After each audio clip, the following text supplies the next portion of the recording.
right, everyone, welcome back to Getting In, a College Coach Conversation. We have spent the first two segments of today's show talking a little bit about high school underclassmen, freshmen, sophomores, juniors, who are now starting to think about turning the page into the second semester of their year and what life ahead is going to look like for them.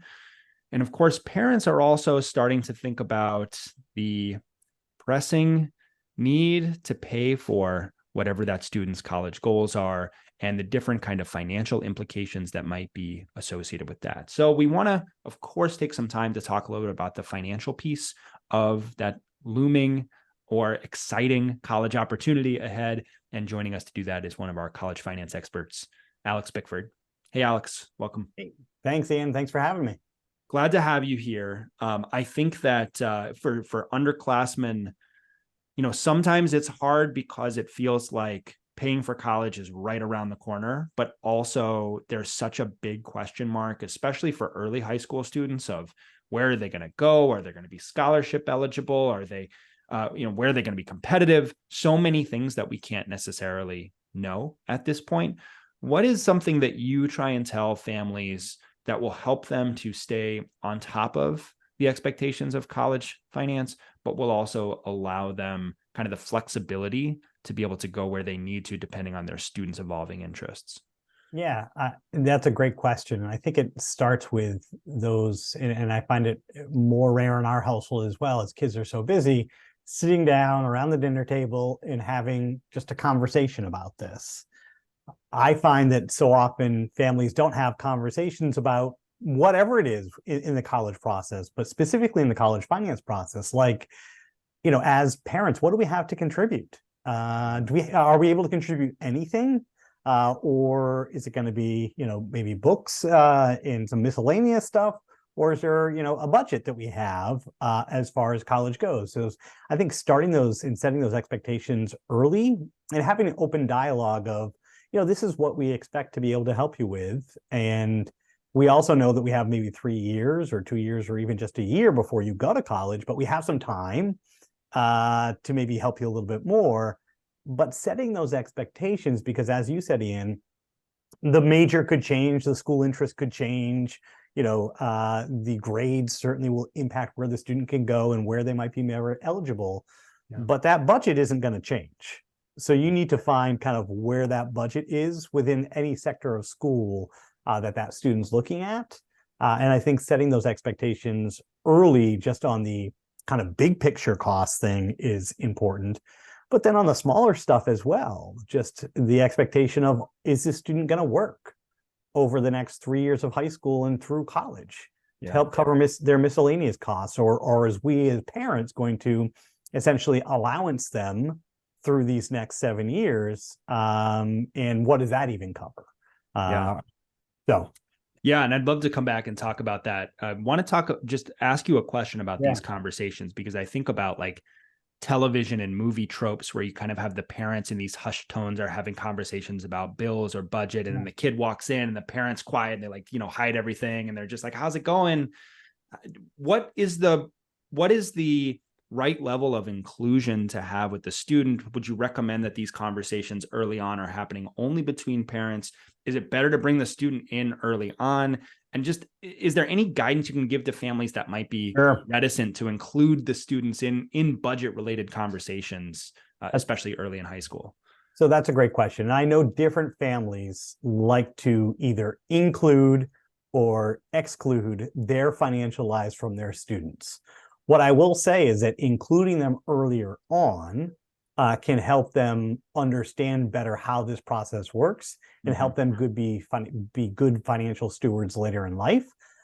So that would be something to think about. And it does not mean they need to see every detail of the conversation, but having them see to a limited degree of the conversation back and forth between parents of, what's important to us and what's not important to us, so they can understand kind of how that conversation goes, is perfectly okay.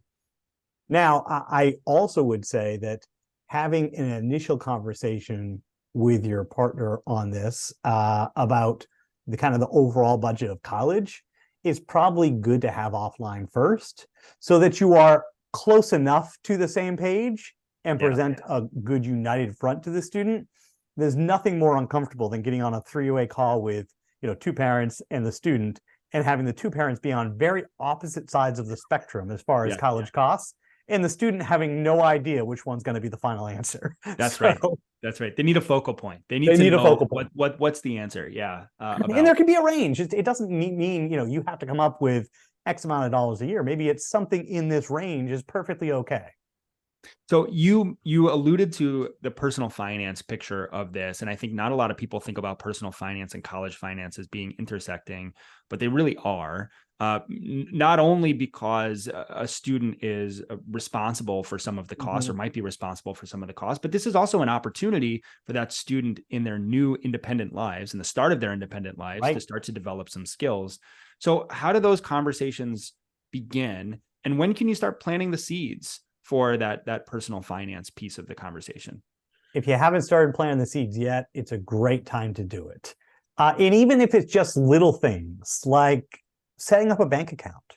Yeah. Simple, right? Getting a bank account set up so the student knows how to make transactions. That could be just a simple starting point for someone in high school.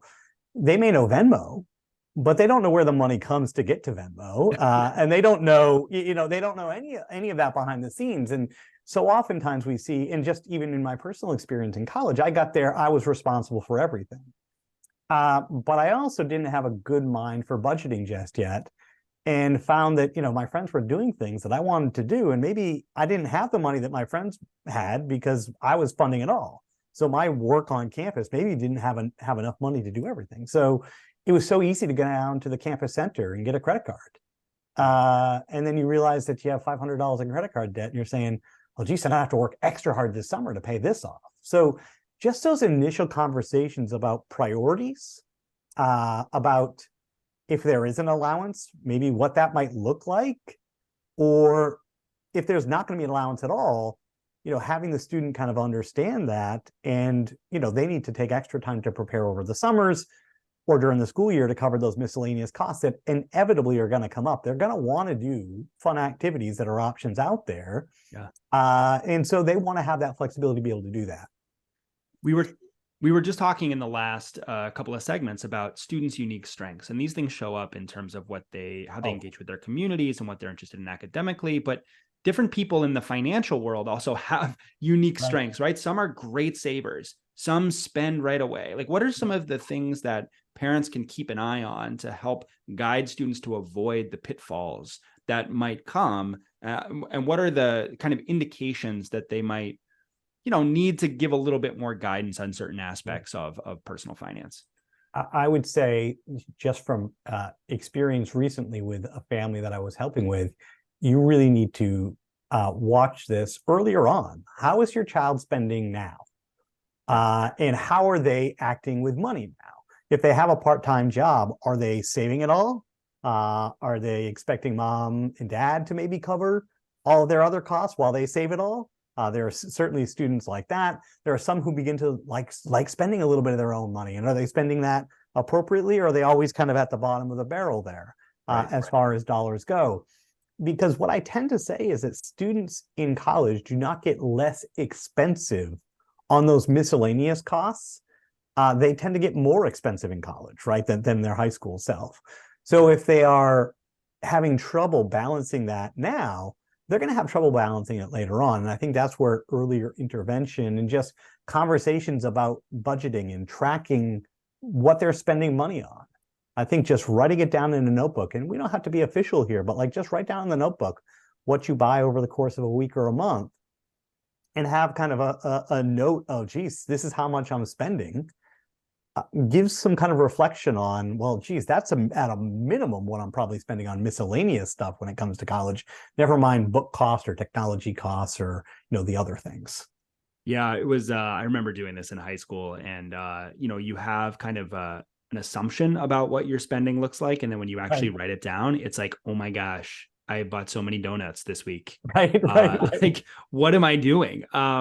And it's the $2 at a time, and maybe exactly $4 now, but you don't think about it, right? You're like, it feels like nothing. It's $4. Yeah. Yeah. Right. Exactly. And it's a great reminder for students to start establishing those habits, because I think these are kinds of costs that can especially create stress. Like the big one, paying for tuition, that's something that I think you can get to a number and figure it out, and it's going to be what it's going to be. But these are more elastic costs, right? Like things that are gonna go up or go down depending on behavior, and it's where a lot of that stress potentially can be created around the process. And that's where a lot of, I think, other flexibility can come into play, because it is a little bit moldable in there, and so you can be as aggressive or as conservative as you want with this spending. There are a lot of families out there who say, I don't want my student to work in college, so I'm going to fund that. Yeah. Well, you need to develop those conversations about how much are you funding, and what are you funding, and what are okays and what are not. But then on the other end, if the student is covering all of it, it's time to put that control even more in their hands, so that they fully understand what that means. And it certainly can mold behavior a little bit more, because if they know that I have to make this X amount of dollars last this entire month or last this entire semester, it brings that mind into play. And as you said, Ian, college is a time to grow in a lot of different areas, not just academically. And this is one that can certainly be a growing experience. Yeah, and establish patterns that later on are going to be essential for students to be successful, right? The habits we create now, when we start getting our first paycheck, what's going to paying student loans back, what's going to our costs of living, all of that stuff is an important calculus that people have to do. And if you haven't gotten practice with that, it can be really challenging. Absolutely. I wonder, this is all really helpful. I wanted to just ask you about some of the things that we talk about for seniors, like scholarships, the supplemental sources of funding that students can get. Is it too early to start thinking about this if you're early on in high school, because you don't know exactly where you're looking, or is there some kind of groundwork that we can start to lay in that space?